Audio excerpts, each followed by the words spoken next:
Let's talk about how to write, run, and save Python programs with the built-in idle. You can access it anytime in the course toolbar. To start, use hash marks to add comments to the header, including your name, date, and the program's purpose.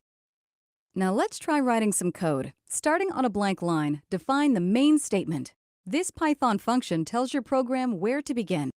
Now let's use Python's print function to display the string "Welcome to Python."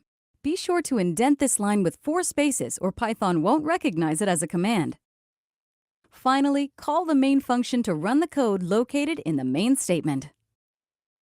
When you select the Run Program button, the program will output and print "Welcome to Python." Now let's get some information by using the input statement.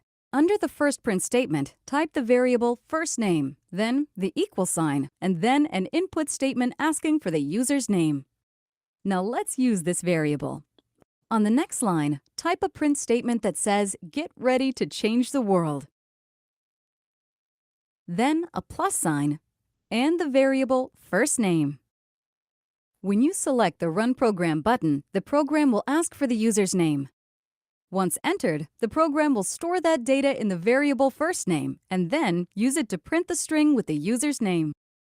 When you're finished, select the Save button to save your program to your computer's hard drive. To double-check your work, select the Choose a File button. Then, select your saved work. Notice that your program was saved as a compressed file. Select it and the in-course idle will open your program.